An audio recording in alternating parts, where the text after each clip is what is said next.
Danse everyone.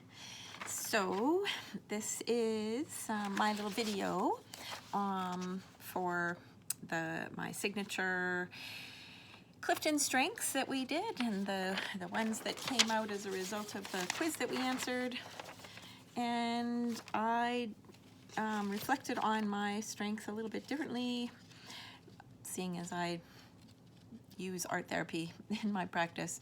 It seems to be something that I do in the rest of my life as well. Not terribly surprising, but it is the case. So I have 4 little sort of books here that I've created to reflect on my strengths, and I'm just gonna flip through them for you. So my first strength is learner. Finding the golden bits in the hummus of life.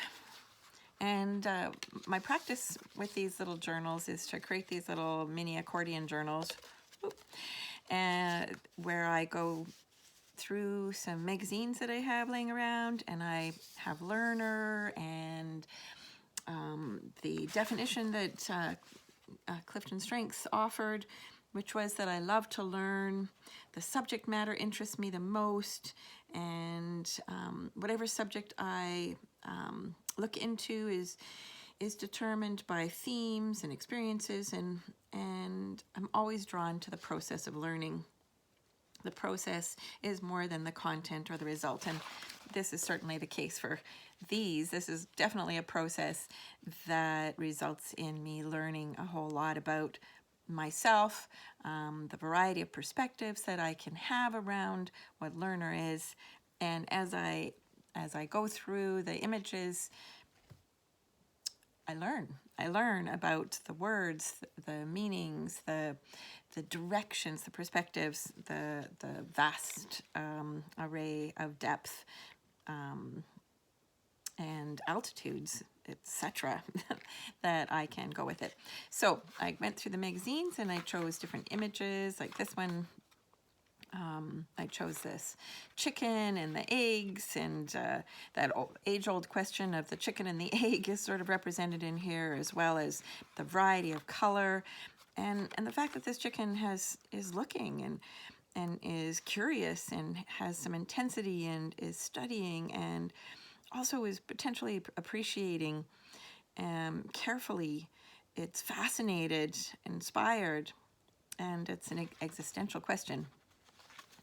And so I did that with a number of images that I pulled out related to learner. This one was with a mom and a child, and looks like this child is putting on a shoe. So it's maintaining childlike curiosity, independence to try on things and new ways, engaging support, diverse views and expertise, continuous and never too old or young to be a learner. Another one is this one, where to board 101 Dalmatians, asking questions, being curious, formulating questions, knowing there's more than one answer, and getting to know the parts of the question, such as characteristics, needs of the Dalmatian, or kinds of boarding situations, all come out of this image. There's another one that's related to learner. Another one related to learner, stepping through a gate, opening gateways, following pathways. This one is related to learner and spotlighting others, spotlighting different avenues, and being willing to learn from other than humans, from animals, from nature, from plants, from seasons, geography, etc. And learner as well here, emphasizing the insides, the outsides, the tops, the bottoms, the above earth, the underneath. So even in our own person, what's on the surface and what's inside, what's conscious, what's unconscious. My second strength was strategic. And according to Clifton Strengths, it enables me to sort through the clutter and find the best route. It is not a skill that can be taught, though, which is interesting. I think you can learn to be strategic through some teaching. and the thing that one of the things that comes to mind is building towers with building blocks is something that we encourage children to do, to learn about being strategic in putting pieces on top of each other so that they don't topple, but also in enjoying the topple and the creativity that it involves to find a new strategy to build a tower with an assortment of shapes. But Clifton Strength says it is a distinct way of thinking, a special perspective on the world at large. And this was an interesting one. It actually was a little bit uncomfortable, actually, this one, where the strategy is to take a natural form and create a form by my will, I guess, or the gardener's will,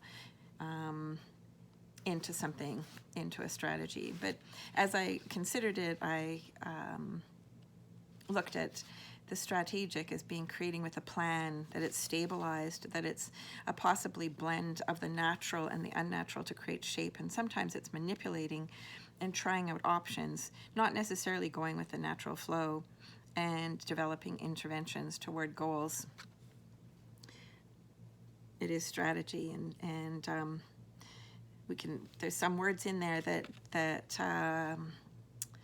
can be triggering for people, and certainly are for me, such as manipulating and unnatural. And but as I continued along, I kept considering what strategic is, and strategic is dressing for the job, having the tools that you need, versatile. Strategic is also being organized and maybe having some uniformity, but yet some fun and playfulness. Strategic is taking care of yourself with the right shoes by de-icing the sidewalks, drinking water. So it's about being careful to care for oneself, and also the knowledge to be able to share with others. Again, it's a combination of elements. It's having a base and a place to go, and thinking about what's in between. And we've been learning, and at least I have, and perhaps you have, about the strategic steps and symbolism and connections to all the pieces within putting up a teepee and erecting a teepee. And I love that there is this transparency to it in some way, in a glow. So strategic is about finding that light and that glow, and having some transparency and depth in there. It's also about being able to find ways to do difficult things like climbing an ice wall. And that's my first book. And my next book would be, my third strength was individualization. And according to Clifton Strengths, individualization theme leads you to be intrigued by the unique qualities of each person. And I'm impatient, and it says that in this, and I definitely am impatient with generalizations or types, because I don't want to obscure what is special and distinct about each person. Although at the same time, I find things like this are really intriguing, and I've done some work around 4 ways of considering a person's characteristics, and that is choleric and I can't think of the other 3. The other 3 are escaping me at the moment. It also talks about, and this is one of the reasons why I was frustrated when I was doing special education many years ago, that we were needing to identify students as a type of learner, and putting onto those learners terminologies that at times became a limiting factor for them. So, and I also find the use of we in books and articles sometimes rather frustrating. because we can all be gourds and we can all be pottery in a shade family, but yet all very different. Nature creates the gourds, and none of them are the same, and just the same as humans. Also, and yet at the same time, there are some similarities to humans, that we all have some sort of look that's the same. Like in this basket of Christmas baubles, they are in one glance the same, but in another glance they're all unique. Look at, they're all looking in different directions. They all are in a different place within the container, which creates individualization. This one has a different perspective and viewpoint from this one, and that's the way I look at things anyways. And as an individual, we're all gift wrapped in our own unique ways, and what's inside is unique to us as well. And it's also the little things, the light, the direction, and the sense of belonging in what might look like something that doesn't necessarily go together, but in the end, there is a belonging, and there's lightness and brightness to everybody. Also, I love this image with all the different little bunny rabbits, which we can look at humans or anything, children, and see them all as children. But if we look carefully, we see that they all are unique and have their own look to them, as well as we get to know them, their own personalities. It's about nurturing what is unexpected and expecting the unexpected, and nurturing what is actually an individualization. Pairing, and this I'm looking at the pairing of the recycled with designed and purposeful, and noticing the multitudes of purpose and perspectives and potentials. And here's some basketry. Baskets can be made with all kinds of materials and will take all kinds of different shapes. Another look at individualization. My fourth strength was self-assurance. And self-assurance, according to Clifton Strengths, is similar to self-confidence. In the deepest part of you, you have faith in your strengths. I know that I'm able to take risks, I'm able to meet new challenges, I'm able to stake claims, and most important, able to deliver. And this has been something that is definitely, as I look back on my life, I see that I felt assured when I made some very difficult decisions throughout my life. And part of the reasons why I was able to do that is because I prepared before I left. So prepare before you leave. Don't just prepare for the destination, prepare for the journey. And that's something that I hold on to. And the little chicks, I'm knowing that feathers take time to grow in and get strong before flight is possible, and that you can sing out even though it sounds like a chick or a chicken, and being happy in the day in one's own feathers, no matter if they're purple or other colors. And don't be afraid to be different. There's yellow and purple in here. This one is pack an emergency kit. Know what you need. If you need some different kinds of equipment, bringing those along. Being safe on the road is being able to drive to the conditions. And I don't mean necessarily, of course, the road that is literal, but the road to where we're going as counselors or in life. Know where you are. Taking time to really ground yourself is something that I believe helps me feel self-assured when I'm grounded in the place that I am, in the space that I am, and with the people and relationships that I have.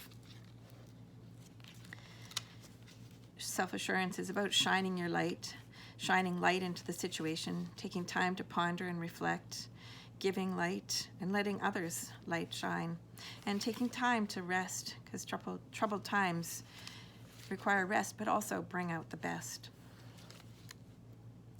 Self-assurance is about having comfort and coziness and solidness and history and a connection of things that are growing and memories and experiences. Self-assurance is also being able to take a stance, to be flexible and adaptable, and having the appropriate outfit. My fifth strength was intellection. And intellection is that I like to think. I like mental activity. I like exercising the muscles of my brain and stretching them in multiple directions. And that's not just with writing and words. It's also with, for me, it's with art materials and a variety of art materials, and trying out different things from pottery to painting to sculpture to all kinds of things. And also learning from others, and including the animal and the plant world, and that there's what we can see on the outside, but also what we can see on the inside. It's about putting things together and enjoying the diversity. Intellection for me, and Ikebana, it turns out came in one of the magazines, and it turns out that the Ikebana philosophy really centers for me in a way. It's actually synonymous, I suppose, with intellection in a lot of ways when I chose to keep this writing in there. Intellection is also about taking those moments for reflection, using ritual, using altars, using anything that allows us to seek wisdom and light, and that supports our wellness and our being, in order to, and it also the quiet time in order to think. And it's nature's bounty. Intellection is about nature's bounty. Look at the variety that's in here of goodness that's got nourishment. It's nourishing for me. It's like a wild garden that honors harmonious colors and shapes and requires planning and preparation. And it takes some planning and preparation by sitting down and maybe doing some writing or journaling or doing some art like this that provides me with... It's also about having connection and being in relationship, having somebody to bounce ideas off of, making space to be in relationship with others in order to energize that mental activity. Understanding that there are steps to take, that it's a movement that can be upward and downward, and it can turn around corners, and it also can have doorways that open and shut. It's about collecting things that are nourishing, whether those are books and beautiful things and something to keep our body hydrated and our vision appreciating what we see. So that's my fifth. And I did one more little quick one. This is the strength psychology with using the Clifton strengths, and I just quickly looked at learner, and I pulled out the words from learner. It's a process, it's steps, it builds on itself, it goes up and down, and I think here this is simple, and I think that if we can, I know that I can start to expand and be going all over the place, but when I start to bring that funnel in, it helps a lot with my learning. It's also strategic, and I guess that kind of goes in with the learning, is being strategic and being able to pull together, like I said, the disparate parts and creating something that holds something up. And individualization is many different parts to make a whole. Self-assurance, having that boat ready to be sailed on different waters, whether it needs to be tied into shore on stormy waters, or being ready to go out on stormy waters or calm waters, and having that boat. And intellection is about asking questions and creating a web of information, questions leading to questions, unraveling bits, tying things together, letting go, even on a labyrinth, moving in and out is part of the process. So those are my strengths. I don't know if you managed to watch through the whole thing, but there you go. Thanks a lot. Bye.